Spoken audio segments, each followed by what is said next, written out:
भी डेलीगेशन आया था जब हमसे सारे अधिकार हमारे रियासत के छीने गए थे। जम्मू कश्मीर की आवाम नरेंद्र मोदी जी आपसे पूछता है, जम्मू कश्मीर का बेरोजगार नरेंद्र मोदी जी आपसे, आपने हमारे साथ ऐसी बेइंसाफी क्यों की? चिंतित नहीं है जो जम्मू की नुमाइंदगी होने का दावा करते हैं। इसीलिए तो आज भारतीय जनता पार्टी के दफ्तर के बाहर 48 घंटे की धरने प्रदर्शनों को घेराव को लेकर के का सोना करके पीडीपी के साथ निकाहनामा कर लिया था। और उसी निकाहनामे का ये हश्र है कि आज वही बच्चे जो है परेशान हैं। वाकई हम आने वाले दिनों में कुछ बहुत बड़ा ऐलान करने जा रहे हैं और जल्द ही आपके घेराव कर रहे हैं, आपके दफ्तरों के, भाजपा के दफ्तरों के घेराव कर रहे हैं। और मैं आखिर में यही कहूंगा कि ये जो प्रतिनिधि का मुद्दा, जो राज्य का दर्जे की वापसी का मुद्दा, जो विशेष अधिकार हमसे जो छीना गया है, हमारे इतिहास को बताया, क्या ये लौटा सकते हैं? नहीं। इसलिए हमें कोई उम्मीदें इस डेलीगेशन से नहीं। ठीक है सर, धन्यवाद। आपका बिल्कुल सही कहना है कि एक पार्लियामेंट संसदीय डेलीगेशन 18 मेंबर्स का कश्मीर के दौरे के ऊपर आया हुआ है और हमारा ये कहना है कि ये एक गाइडेड डेलीगेशन है जिसे पढ़ाया गया है और जिसे कोई भी इख्तियार और ना ही कोई उनको पावर्स मिली हुई है। क्योंकि इस डेलीगेशन में क्या हमारा ये पहले भी डेलीगेशन आया था जब हमसे सारे अधिकार हमारे रियासत के छीने गए थे, जब हमारी रियासत को मामूली सी यूनियन टेरिटरी बनाया गया था, जब सारे रियासत को 5 अगस्त 2019 के बाद बिल्कुल जेलों में बदल दिया गया था। हम सबको हमसे रियासत का दर्जा छीन लिया, हमारा स्टेट सब्जेक्ट छीन लिया, हमारे रियासत को बंटवारा कर दिया गया और एक तोड़ करके एक मामूली सी यूनियन टेरिटरी बना दिया गया। ऐसा प्रतिनिधिमंडल तब भी आया था और ये जो प्रतिनिधिमंडल आया है ये बेमायने है, इसके पास कोई इख्तियार नहीं है। क्या ये हमें राज्य का दर्जा और विशेष अधिकार हमारा वापस कर सकते हैं? क्या इनके पास पावर्स हैं कि जो हमारे ऊपर काले कानून, लैंड एक्ट, लैंड लॉज और डोमिसाइल सर्टिफिकेट थोपा गया था, क्या ये उसे वापस ले सकते हैं? क्या इनके पास इख्तियारात है कि जो हमारा बुनियादी पहचान पत्र, स्टेट सब्जेक्ट हमसे छीना गया, क्या उसे ये वापस कर सकते हैं? क्या हमारे राज्य का गठन और राज्य के दर्जे की जो मांग है, हमारा जो मिशन स्टेटहुड मांग लेकर के चल रहा है, क्या हमें ये राज्य का दर्जा लौटा सकते हैं?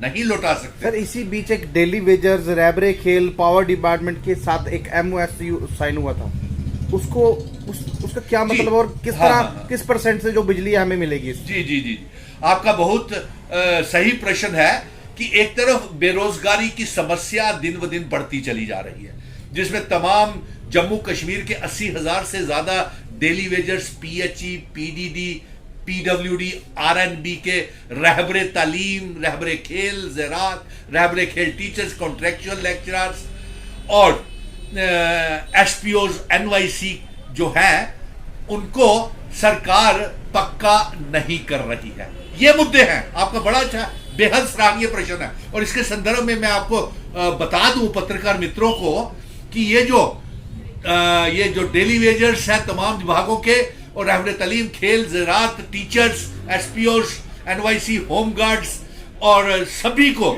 सरकार बिल्कुल पक्का नहीं करने जा रही है। जब हमने इस बारे में सरकार से जानने का प्रयास किया कि ऐसी क्या मजबूरी है कि हर रोज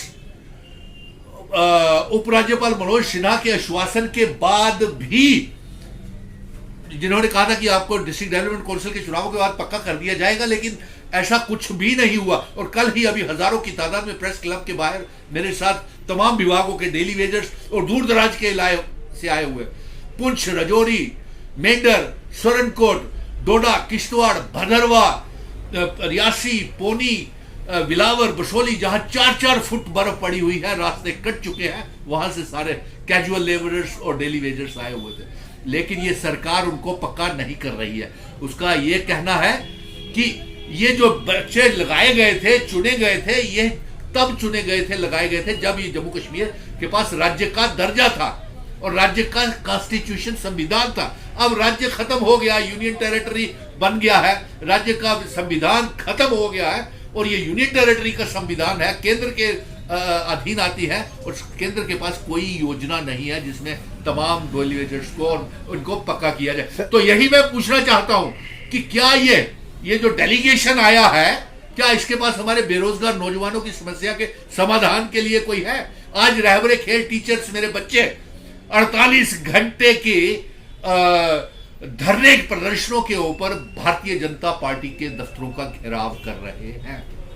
हमारा पूरा पूरा समर्थन उनसे रहेगा और सरकार से ये मांग करेंगे कि उनको जल्द से जल्द पक्का किया जाए। अब आपका पत्रकार मित्रों का दूसरा प्रश्न आता है कि जो उपराज्यपाल साहब और जम्मू कश्मीर की सरकार जो MOU memorandum of understanding Ratle power projects को लेकर के चिनाब दरिया के ऊपर जो लगा रही है, इसका हम बिल्कुल विरोध करते हैं। We outrightly reject this MOU and we also outrightly reject new industrial policy. क्योंकि ये देखिए, न्यू इंडस्ट्रियल पॉलिसी में ये बाहर के पूंजीपतियों को बिना स्टेट सब्जेक्ट के जम्मू कश्मीर, पीर पंजाल, चिनाब वाली तमाम जिलों में बिना स्टेट सब्जेक्ट के जमीनें दे रहे हैं।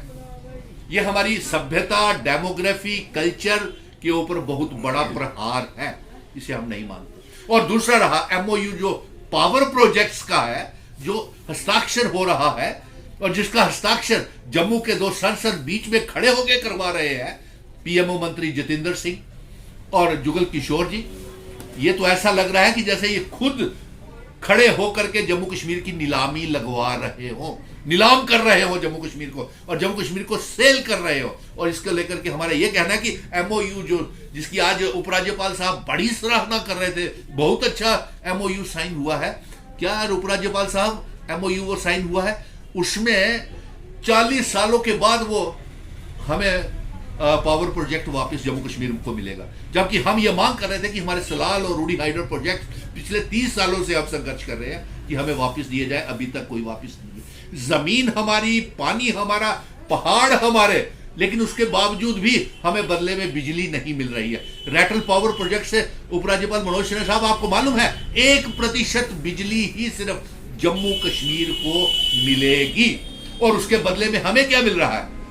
स्मार्ट मीटरिंग, प्रीपेड मीटरिंग, बिजली की प्राइवेटाइजेशन, बिजली के बारे बारे बिल, और बिजली विभाग के डेली वेजर जो अपनी जाने का गवा चुके हैं, उन्हें पक्का नहीं किया जा रहा। और बिजली की किस तरह का ये देश जो इन्होंने नारा दिया था, हम देश को आगे लेके जाएंगे, ये जम्मू कश्मीर को तो उल्टा पीछे लेके आए हैं। जी बिल्कुल, आपका बिल्कुल सही कहना है पत्रकार मित्रों का। आप देख लीजिए देश का जो इनका सबके साथ सबका विकास का जो नारा है, वो सब बिल्कुल खोखला है, जुमलेबाजी है, और इन्होंने जम्मू कश्मीर का बर्बाद कर दिया।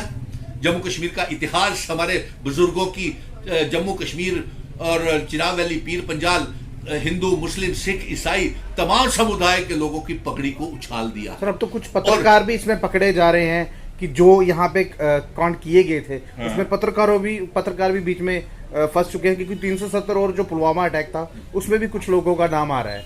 देखिए, ये हो सकता है इसके जान की जरूरत है, लेकिन आज ये एक जन सैलाब, मैं आप पत्रकार मित्रों को बता दूं कि बेरोजगारी को लेकर के SPOs जो हमारे जम्मू कश्मीर को मिलिटेंसी, टेररिज्म के साथ मुकाबला कर रहे हैं, उनको भी इन्होंने पक्का नहीं किया, उनके साथ भी विश्वासघात कर रहे हैं। रहबरे खेल टीचर्स के बच्चे जो हैं 100 रुपए के मेहनताना के ऊपर PhD, MPD, डॉक्टर्स डिग्री लेकर के उनको भी जो खेलेगा इंडिया, बढ़ेगा इंडिया का नारा जो प्रधानमंत्री जी देते हैं, कैसे बढ़ेगा इंडिया जब हमारे वो रहबरे खेल टीचर्स ही आपके संसदों के घरों के घेराव कर रहे हैं, आपके दफ्तरों के, भाजपा के दफ्तरों के घेराव कर रहे हैं। और मैं आखिर में यही कहूंगा कि ये जो प्रतिनिधि मंडल आया हुआ है, ये सिर्फ एक दिखावा है, इससे कोई ज्यादा उम्मीदें हमें नहीं है। और जो आपने ये प्रश्न पत्रकार मित्रों ने कहा है कि डेली वेजर्स, वाकई हम आने वाले दिनों में कुछ बहुत बड़ा ऐलान करने जा रहे हैं और जल्द ही आपके समक्ष आ जाएगा। सर क्या लगता है, नए भारत में सिर्फ जो हमारे मंत्री हैं, मेंबर पार्लियामेंट्स हैं, या हमारे XMLAs हैं, इनकी पे बढ़ानी थी, यही जो नया भारत बनाना था? ये छोटा व्यक्ति तो बिल्कुल ही मर चुका है इसमें। आपने बड़ा अच्छा प्रश्न किया पत्रकार मित्रों ने कि देखिए, जब हमने ये खंगाला कि हमारे जम्मू कश्मीर के डेली वेजर्स, रहबर तलीम, खेल टीचर्स, कॉन्ट्रेक्चुअल लेक्चरर्स और इन सबको पक्का, होम गार्ड्स को पक्का क्यों नहीं किया जा रहा, तो मैंने बताया ना कि इन्होंने बिल्कुल पक्का नहीं करना है ये, और बिल्कुल हाई हाईएस्ट पोस्ट के ऊपर बैठे हुए लोगों का ये कहना है, क्योंकि अब संविधान खत्म हो गया, रियासत का यूनियन टेरिटरी बन गई है, इसलिए इन बच्चों को संविधान को ही बदल दिया हुआ है। जी हाँ, और अगर संविधान को बदल दिया है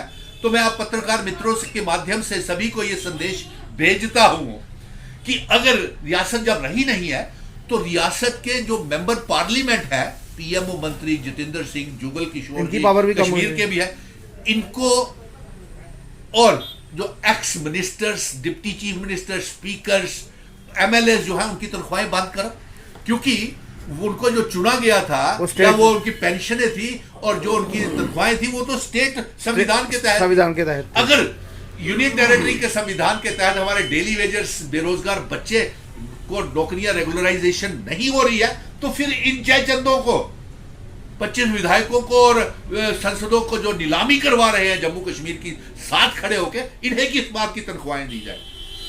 क्या हमने मांगा था आपसे? प्रधानमंत्री नरेंद्र मोदी जी पूछता है जम्मू कश्मीर रियासत का नौजवान, पूछता है जम्मू कश्मीर की आवाम, नरेंद्र मोदी जी आपसे पूछता है जम्मू कश्मीर का बेरोजगार, नरेंद्र मोदी जी आपसे, आपने हमारे साथ ऐसी बेइंसाफी क्यों की? और हमारा भविष्य, हमारी रियासत का मुस्तकबिल आपने तबाह और बर्बाद करके सर, ऐसा नहीं लगता कि जिस तरह किसानों को ये बिल दे दिया गया और हमारा 370 छीन लिया गया, ये कुछ? जी आपका बिल्कुल सही कहना है, आपका प्रश्न बिल्कुल सराहनीय है, क्योंकि इन्होंने जम्मू कश्मीर को तो बर्बाद किया। जब जम्मू कश्मीर की बर्बादी का जिक्र होगा और जम्मू कश्मीर की बर्बादी का जब इतिहास लिखा जाएगा तो गुजरात गैंग का नाम जम्मू कश्मीर की बर्बादी में सबसे ऊपर लिखा जाएगा और भारतीय जनता पार्टी का नाम सबसे ऊपर लिखा। इन्होंने जम्मू कश्मीर को बर्बाद करने के बाद देश के किसानों को भी बर्बाद, पूंजीपतियों का गुलाम बनाने जा रहे हैं। ऐसा नहीं होगा। जम्मू कश्मीर मिशन स्टेटहुड बेरोजगार नौजवानों के साथ है, राज्य के दर्जे के लिए लड़ता रहेगा, महाभारत लड़ता रहेगा। जम्मू कश्मीर में किसानों का आंदोलन भी मिशन स्टेटहुड चलाता रहेगा। रैबरे खेल के कुछ बच्चों का यह भी कहना है कि 2 साल से ज्यादा का वक्त हो चुका है, उन्हें 100 रुपया पर डे दिया जा रहा है।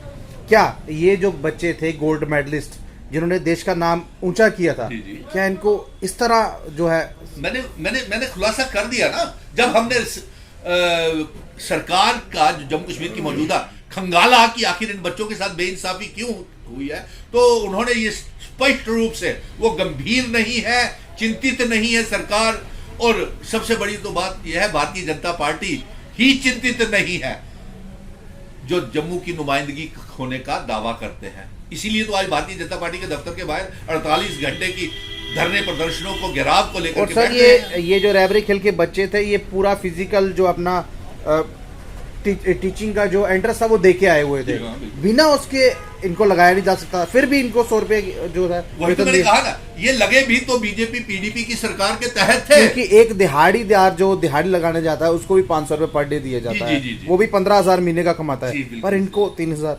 जी आपका बिल्कुल सही है। ये लगाए भी तभी गए थे जब 2017 में बीजेपी ने जम्मू का सौदा करके पीडीपी के साथ निकाहनामा कर लिया था, और उसी निकाहनामे का ये हश्र है कि आज वही बच्चे जो है परेशान हैं। उन्हें ये बीजेपी की सरकार ने, केंद्र में भी इनकी सरकार है, जम्मू कश्मीर में भी इनका उपराज्यपाल है जो मोदी जी के भाषा बोलता है, जो उनकी भाषा के और एक स्टेटमेंट से लगता है जैसे ये भाजपा के प्रवक्ता हो, हमारे मनोज सिन्हा साहब। तो इसमें ज्यादा गंभीरता का बात नहीं, लेकिन आज हमें यही कहना था कि ये जो डेलीगेशन जो आया हुआ है, इसमें से हमें ज्यादा उम्मीदें नहीं है। ये एक मुफ्त का दौरा है, सैर सपाटा टूरिज्म के लिए आए हैं, गलियां नाली सड़कें अगर देखने आए हैं तो देखें, वो तो हमारे जम्मू कश्मीर के अफसर भी बना लेते हैं, तो देखें अगर झाड़ू ही मारने हैं इन्होंने। लेकिन जो क्या मुद्दा, जो राज्य का दर्जे की वापसी का मुद्दा, जो विशेष अधिकार हमसे जो छीना गया है, हमारे इतिहास को बताया, क्या ये लौटा सकते हैं? नहीं। इसलिए हमें कोई उम्मीदें इस डेलीगेशन से नहीं। ठीक है सर, धन्यवाद।